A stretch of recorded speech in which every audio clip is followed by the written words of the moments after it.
Hello नमस्कार दोस्तों। मैं Shri Yadav from Jayma coaching centre आपको आपके यूट्यूब चैनल जीएमसी इंस्टीट्यूट पर आपका स्वागत करता हूँ। दोस्तों, मैं आपके लिए मैथ बिल्कुल बेसिक से पढ़ा रहा हूँ।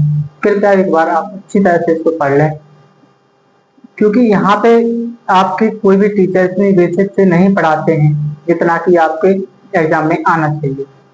बिल्कुल मैथ आपकी बिल्कुल इस तरह से आ जाएगी कि आपको किसी एक बार पढ़ लिया तो दोबारा पढ़ने की कोई जरूरत नहीं पड़ेगी। आपका कोई भी एग्जाम हो, आपके लिए हर एग्जाम में ये मैथ मदद करेगी। बस ध्यान से एक बार पढ़ लें, दोबारा पढ़ने की आपको कहीं जरूरत नहीं पड़ेगी।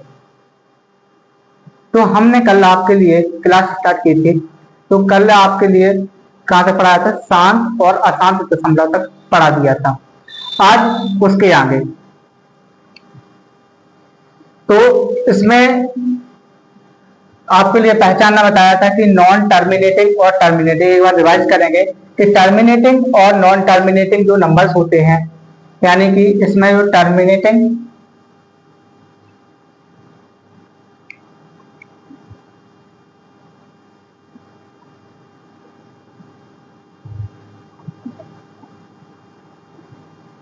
टर्मिनेटिंग यानी कि शांत दशमलव,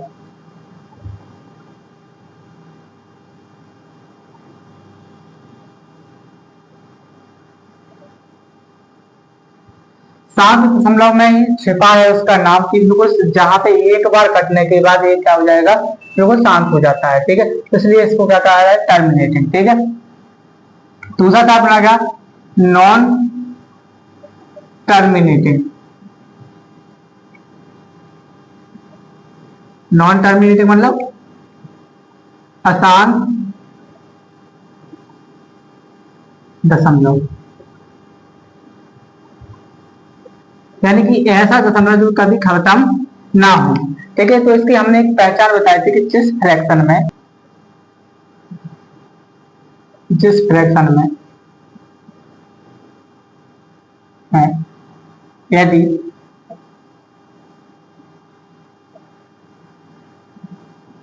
डेनोमिनेटर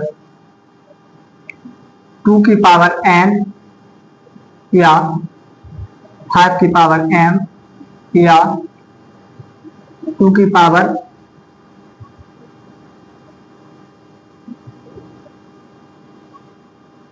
या 2 की पावर n इंटू 2 की पावर 5 की पावर m के फॉर्म में होते हैं, वो हमेशा ऑलवेज क्या होते हैं? टर्मिनेटिंग होते हैं।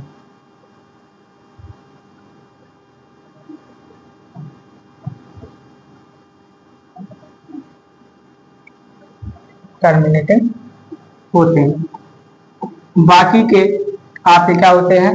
नॉन टर्मिनेटिंग में आ जाते हैं। ठीक है, तो यहाँ तक कि हमने भी आप लोगों के लिए बताया था कि किस तरह से आपको ये बताना है कि किस तरह से होगा। जैसे हमने लिखा 1/3 इंटू 4, तो यहाँ पे जो आपका होगा क्या होगा? ये नॉन टर्मिनेटिंग होगा।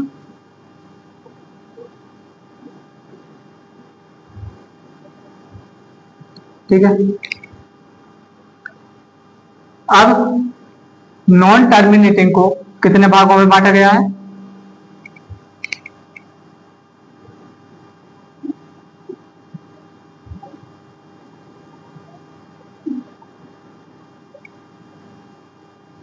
यानी अशांत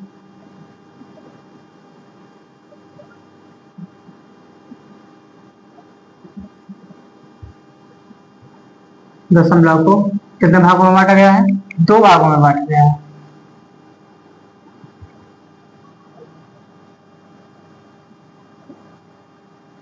पहला रिकरेंट, दूसरा नॉन रिकरेंट।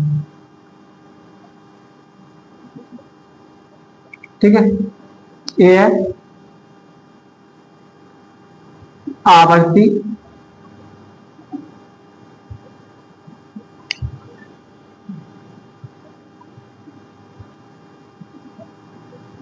आवृत्ति दशमलव, ये है अनावर्ती दशमलव।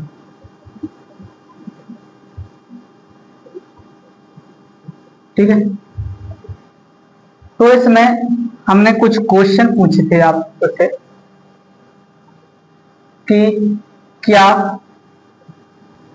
क्या क्या सभी नॉन टर्मिनेटिंग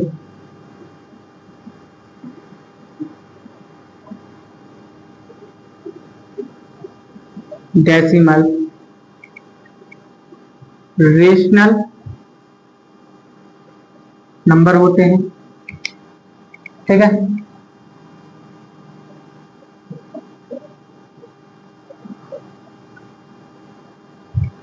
दूसरा क्वेश्चन पूछा था क्या सभी नॉन टर्मिनेटिंग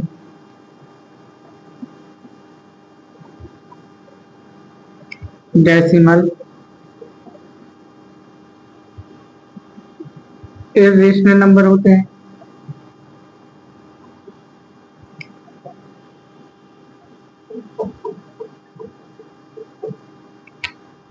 तो इसका हमने आंसर दिया था क्या, नहीं। इसका कार्ड क्या था कि इसमें जो री करेंगे, जीव जितने भी री करेंगे यानी कि आवृत्ति दशमलव है वो परिमेय में आ जाते हैं। री करें हमेशा परिमेय में होते हैं,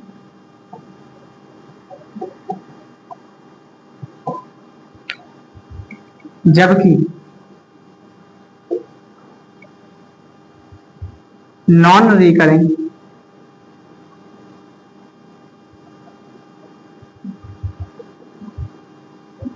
हमेशा अपरिमेय में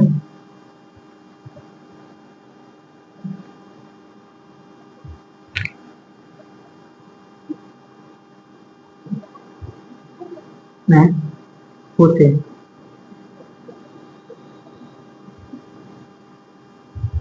ठीक है, तो जी अपनी कल की क्लास थी यहां तक, तो तरह समझ में आया।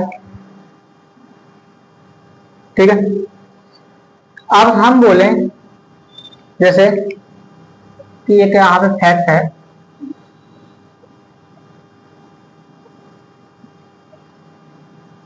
क्या पाई परिमेय है या अपरिमेय।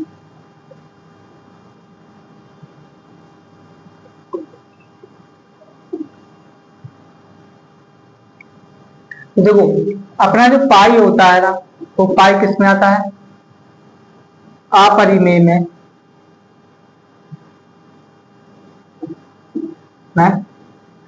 आता है,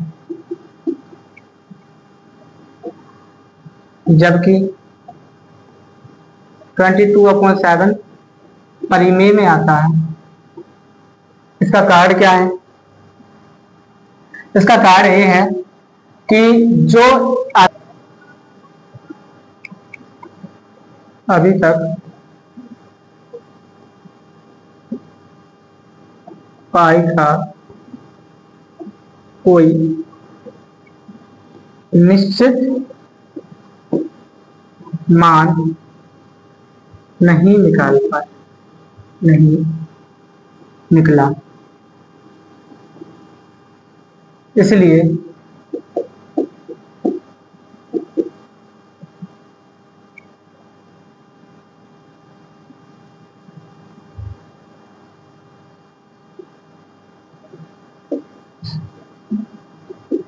इसलिए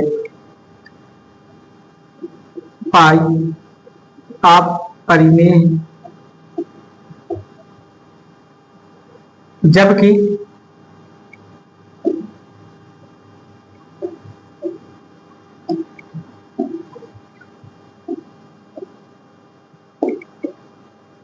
22/7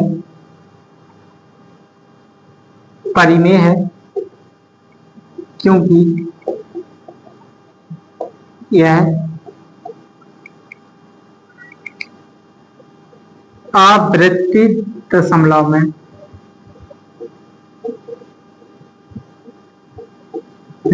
आता है। क्लियर है?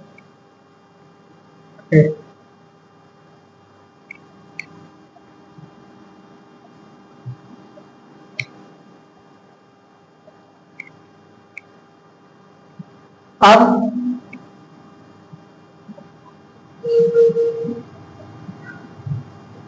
नॉन टर्मिनेटिंग रिकरिंग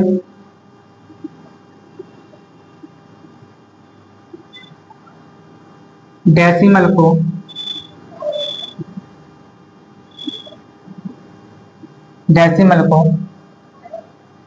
P/Q के फॉर्म में लिखना, ये अपना नेक्स्ट टॉपिक है। ठीक है, अब टॉपिक क्या है?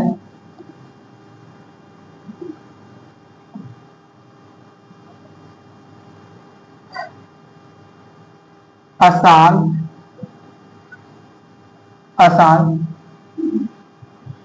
आवृत्ति दशमलव को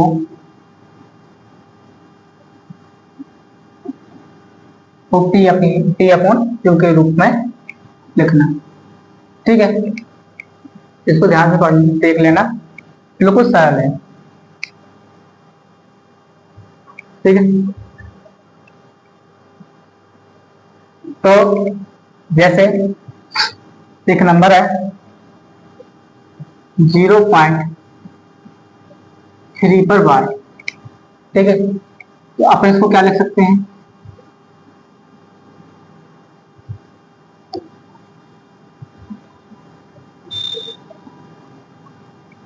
0.3333 सो ऑन। ठीक है, अब इस पे जितनी संख्याओं पर बार है P/Q के फॉर्म में लिखना। ओके, क्लियर है? दूसरा 0.324 पर बार, इसको क्या लिख सकते हैं? 0.324 यानी जिस पे बार है उसे हम बार बार लिख लें, इसको भी P/Q के रूप में रखना। ठीक है, 345 पर बार 0.345 सो ऑन P/Q। ठीक है, 0.0237 पर बार। ठीक है, इसको क्या लिखना? 0.0237 सो ऑन, तो भी P/Q के रूप में लिखना। तो वो इसका सबसे सरल रीजन है, तरीका है, क्या है वो?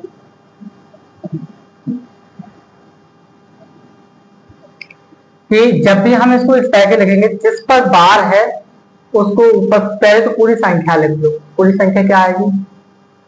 3, यानी कि डेसिमल को हटा दो। ठीक है, कितना आएगा? 3। अब नीचे आएगा जितनी संख्याओं पे बार है उतने आ जाएंगे 9।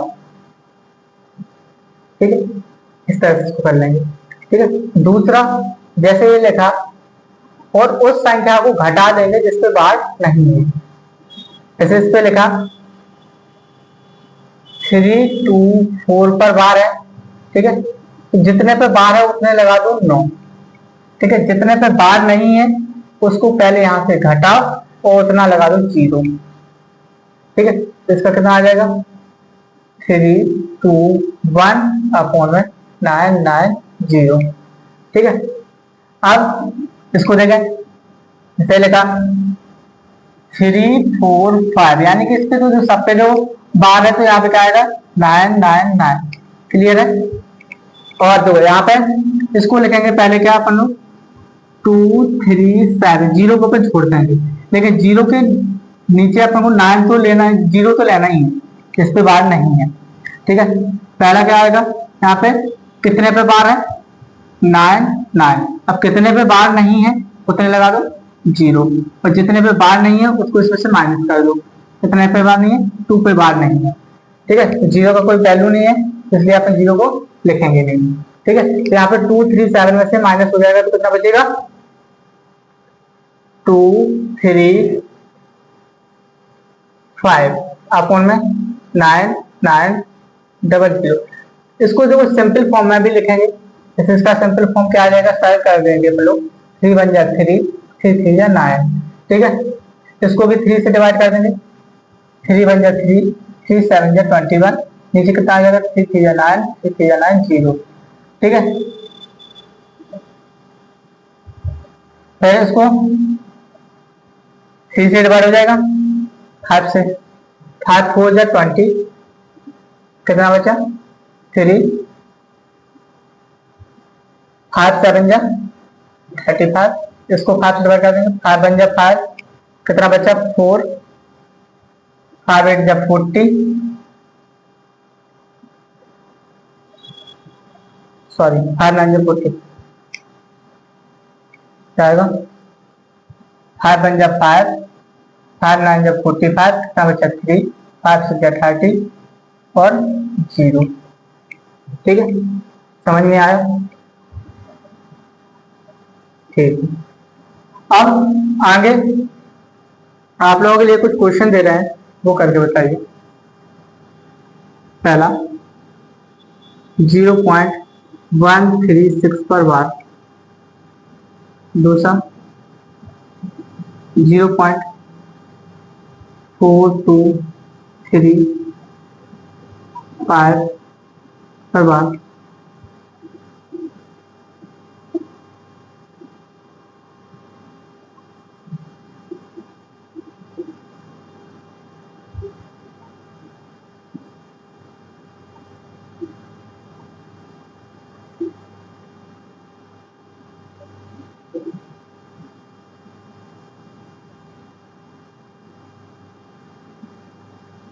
आप जब आंसर देखिए, आंसर कैसे आएगा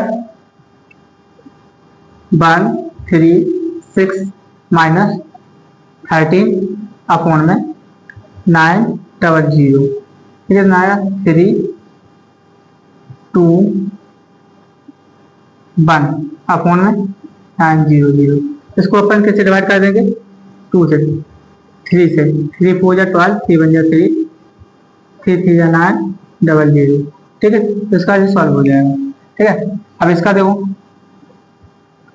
अगर 1235 माइनस 12 अपॉन में क्या आएगा 9900 इक्वल टू कितना आ जाएगा 3 2 2 1। तो अपॉन में कितना आ जाएगा 9900। ठीक है, इसका सरलीकरण हो जाएगा क्या 3 से 1 2 3 3 5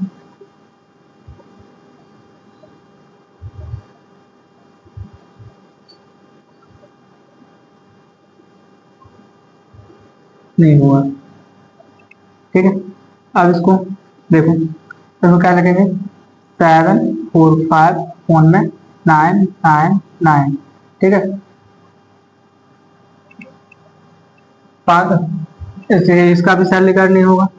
ठीक है, इसको लिखेंगे क्या 5 6 7 5 अपॉन में 9 9 9 0, माइनस कर देंगे कितना 5, कितना आ जाएगा यहाँ पे 5 6 7 0 अपॉन में 9 9 9 0, 0 से 0 कट जाएगा, तो इसका आंसर कितना आ जाएगा 5 6 7 अपॉन में नाइन नाइन नाइन। क्लियर है, समझ में आया? ठीक।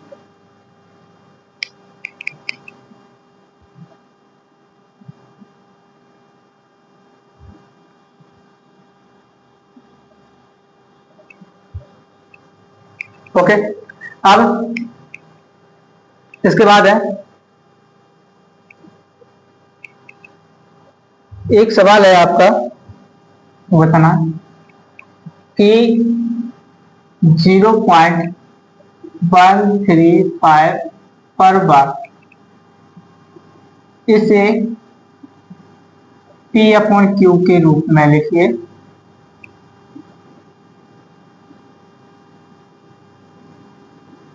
लिखिए तथा अंश और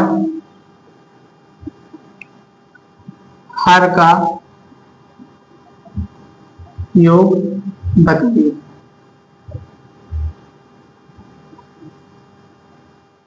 ठीक है, कैसे आएगा? इसको पहले सबसे पहले 135 माइनस 13 अपॉन में कितना आ जाएगा? तो यहाँ पे आएगा 900। ठीक है, माइनस करेंगे कितना आ जाएगा? 2 2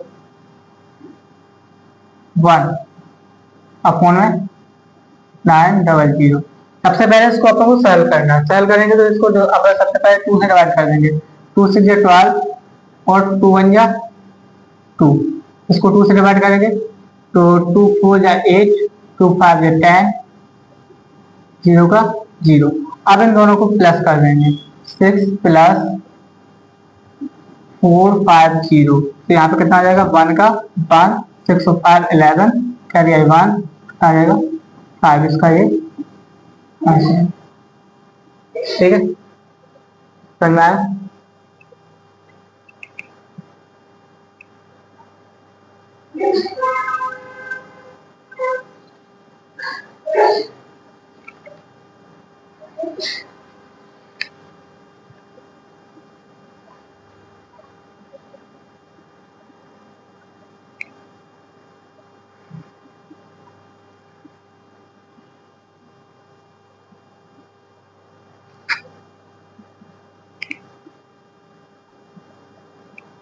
ठीक है, अब अपना नेक्स्ट टॉपिक।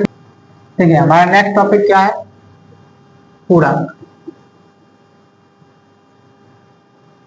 आप बोलोगे कि सर ये आपने पढ़ा तो दिया है,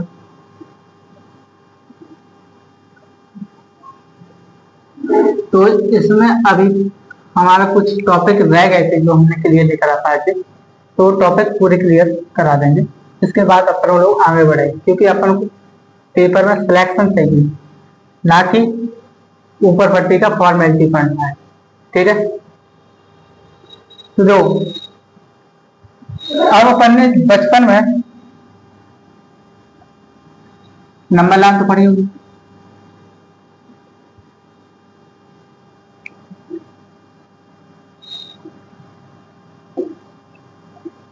ठीक है,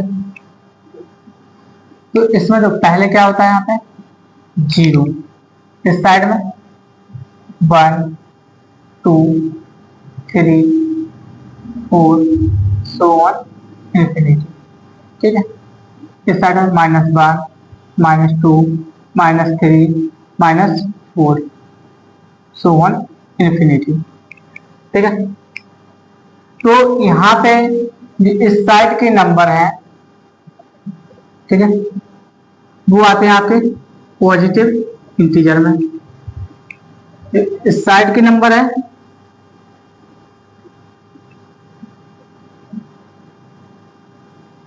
इस साइड के नंबर है, वो आते हैं आपके नेगेटिव इंटीजर में।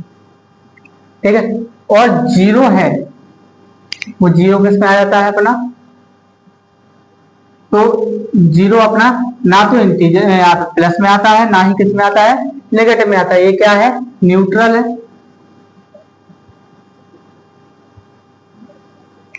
ठीक है, ये क्या है? न्यूट्रल है। क्लियर? तो अपन लोगों को इसी में बताना है कि अब इंटीजर कितने टाइप के होते हैं। ठीक है, तो अब इंटीजर में आपको दो, आप लोगों ने इंटीजर पॉजिटिव तो हो चुके थे, यानी कि पॉजिटिव ने कितना, यानी कि नेचुरल नंबर बनाया, ठीक है, होल नंबर बनाया, ठीक है, तो और जितने भी सारे नंबर हैं सारे किसमें बनाए गए हैं, इसमें बनाया गया है। लेकिन जीरो को किसमें रखा गया है, जीरो को अब मैं बताता हूँ, पूछता हूँ कि यहाँ पे इनको दो भागों में बांटा गया है, क्या, इवन इंटीजर, दूसरा ऑड इंटीजर। ठीक है, अब मैं पूछूं,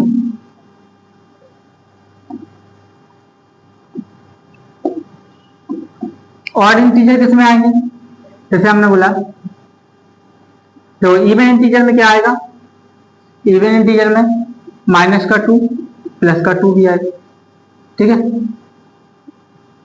माइनस का 4 प्लस का 4 भी आएगा, ठीक है, इंटीजर की बात कर रहे हैं ना। और इसमें क्या आएगा, ऑड में आएगा माइनस का 1 प्लस का 1 माइनस का 3 प्लस का 3, यानी कि इस तरह से इसको नंबर में बांटा गया है। अब लेकिन अब मैं पूछूं कि जीरो कहां पे आएगा, देखो एक बात ध्यान रखना, जीरो इवन नंबर में नहीं आता है, इवन नंबर में नहीं आता है,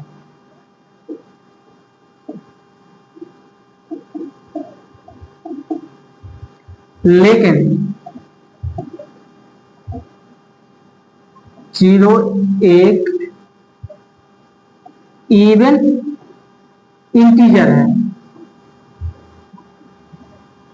क्लियर है, जीरो किस में आएगा, इवन इंटीजर है, यानी कि अब जो अपने ऑड इंटीजर होते हैं ना, ऑड इंटीजर किस फॉर्म में होते हैं, ऑड इंटीजर यानी कि जिस साइड के जो नंबर है ना, odd integer, odd integer 2n+1 के फॉर्म में होते हैं, ठीक है, और इवन इंटीजर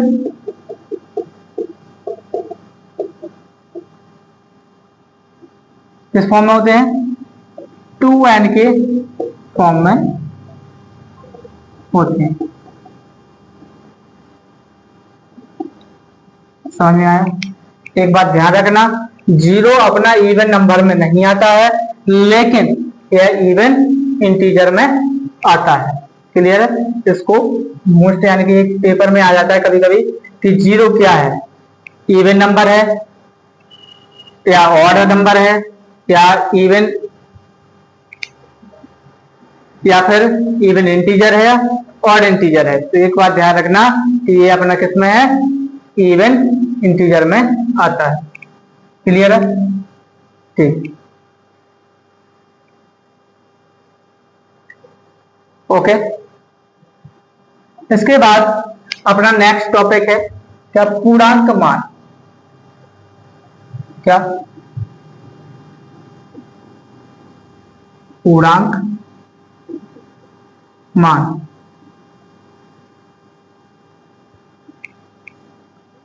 पूर्णांक मान किसे कहते हैं और कितने टाइप के होते हैं,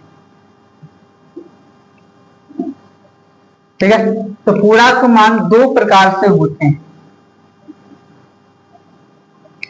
ठीक है, पहले अधिकतम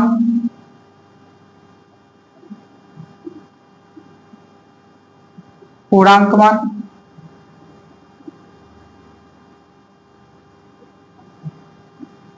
दूसरा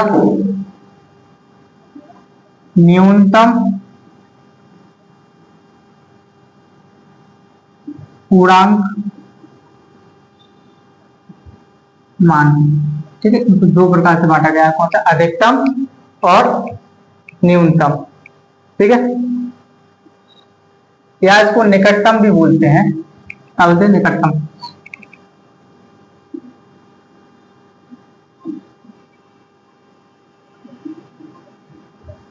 निकटतम पूर्णांक। ठीक है, इसको देखो, इसको इंग्लिश में बोलते हैं ग्रेटेस्ट इंटीग्रल वैल्यू। ठीक है, इसको बोलते हैं क्या, नियरेस्ट इंटीग्रल वैल्यू। ठीक है, इसको शॉर्ट फॉर्म है जी आई डी, तो इसका शॉर्ट फॉर्म है एन आई भी। ठीक है, तो जी तो आप लोगों को आ सकता है, अभी तक आपको पढ़ाया गया होगा, हर टीचर ने पढ़ाया होगा, लेकिन जी वाली वैल्यू आज तक किसी टीचर ने नहीं पढ़ाई होगी। ठीक है, तो ये हम बोले कि आपको किस तरह से किसी भी मान का ग्रेटेस्ट इंटीग्रल वैल्यू कैसे निकालते हैं। ठीक है, एक पेपर में आया था कि एक स्क्वायर है, यानी रेक्टेंगल है, रेक्टेंगल की जो लेंथ होगी वो तो लेंथ कितनी है, 8 है, सॉरी ब्रीथ 8 है, लेंथ 9 है। ओके, तो इसकी डायगोनल आएगा, डायगोनल के integral value, greatest integral value क्या हो। तो देखो अपन क्या निकालते हैं, 8 का स्क्वायर प्लस 9 का स्क्वायर कितना हो जाएगा, 64 प्लस 81 बराबर,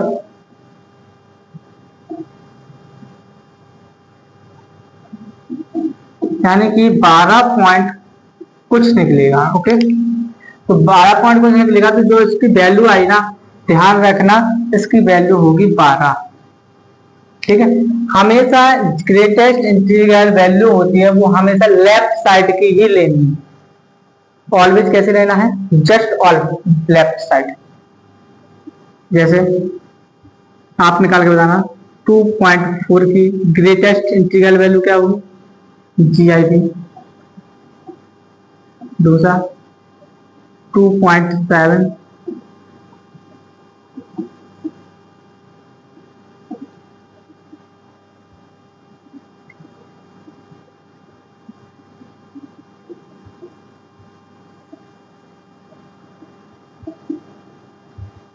तो देखो अब हम जब भी नंबर लाइन को देखेंगे, देखो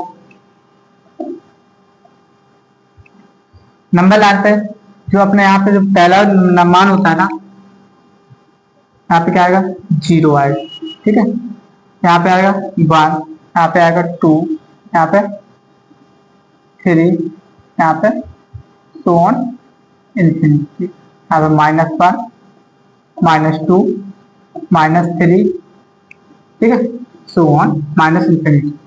ठीक है, तो इसमें जो बीच की जो वैल्यू, अब हमने बोला कि इसकी ग्रेटेस्ट इंटीग्रल वैल्यू निकाली, तो हमने बोला क्या है, इसको आप नोट कर लीजिए, आप लोगों को डायरेक्टली देख लेना है कि जस्ट लेफ्ट, इसका मान क्या होता है, जस्ट लेफ्ट वैल्यू होती है।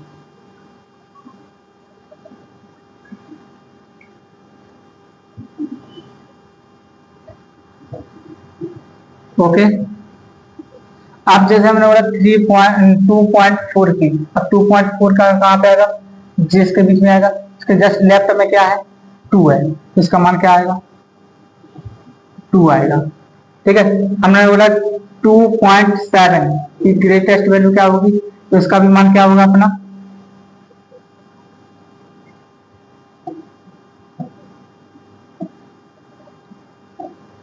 इसका भी मान कितना होगा, 2 होगा। ठीक है, इसका मान क्या होगा, -4, क्योंकि देखो यहाँ पे आएगी वैल्यू, कहाँ पे आएगी, यहाँ पे आएगी। अब जो यहाँ पे जस्ट लेफ्ट में क्या आएगा, 4 आएगा, तो यहाँ इसकी वैल्यू क्या आएगी, -4 आ जाएगा। क्लियर है, ओके, नोट करें।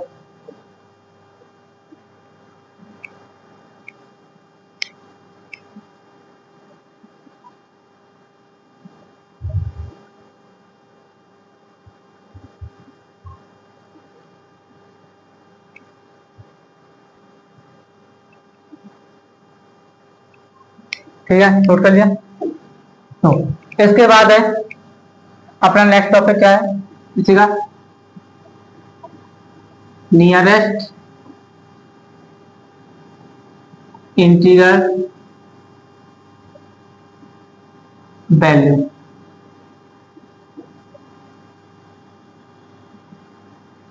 निकटतम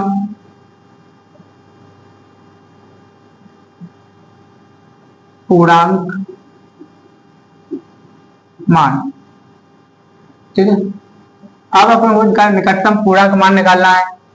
अब निकटतम पूर्णांक मान क्या कहलाता है? अगर 5, देखो अगर 6 से ऊपर जाती है, 5 से ऊपर जाती है तो वो अगले नंबर के में क्या हो जाता है, 1 प्लस हो जाता है। और अगर 5 से नीचे आती है तो वही की वही संख्या रहती है। अपन को पहले से बचपन से पढ़ा है। ठीक है, तो जैसे हमने लिखा कि 2.345, ठीक है, तो इसमें इसकी निकटतम वैल्यू क्या होगी, NIV क्या होगा? ठीक है, इसका NIV होगा कि दो यहाँ पे कितना है, 3 है। ठीक है, तो ये किसके पास निकटतम है, 2 के निकटतम। क्लियर है? ओके,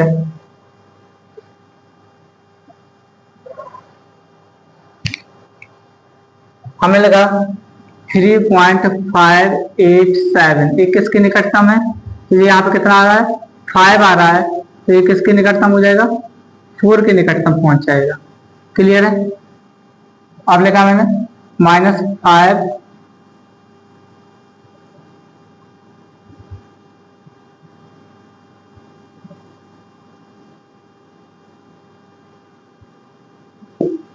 -5.237। ठीक है, तो ये किसके निकटतम होगा, एक ओनली 5 के निकटतम होगा। ओके, हाँ देखो एक क्वेश्चन और है, अगर ये आ जाए कि इसके आप देखो और भी है यहाँ पे क्वेश्चन बनते हैं कि दशमलव के एक मान, इकाई मान तक, यानी दशमलव के एक संख्या तक या दशमलव के 2 स्थान तक, दशमलव के 3 स्थान तक, तो उसमें ध्यान रखना कि किस तरह से आपको सवाल करना है, वो भी अभी क्लियर करा देते हैं। तो पहला कि दशमलव के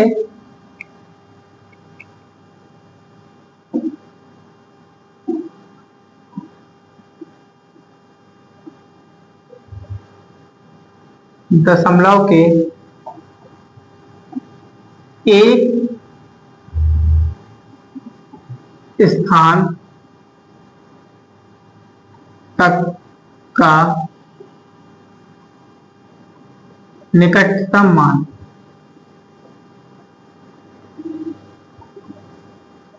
क्या है? ठीक है, निकटतम मान निकालना। ठीक है, तो जैसे हम कुछ संख्या लिख रहे हैं 2.834, 5.675, 9.345, -8.238। ठीक है, तो सबसे पहले आपको ये क्या कर लेना है, डंडा खींच लेना है। एक स्थान पर बोला ना, एक स्थान के पहले अपने डंडा खींच लेंगे। ठीक है, अब इसमें देखेंगे एक किसके पास में आ रहा है, यहाँ पे है कितना, इसके पहले 3 है, यानी क्या आएगा 2.8। अगर यहाँ पे जो यहाँ पे कितना है 5.67। ठीक है, तो यहाँ पे कितना 67 है, तो यहाँ पे क्या हो जाएगा 1 प्लस हो जाएगा, क्या हो जाएगा यहाँ पे 7। यहाँ पे कितना आ जाएगा 9.4, यहाँ पे कितना आ जाएगा -8.3। क्लियर है?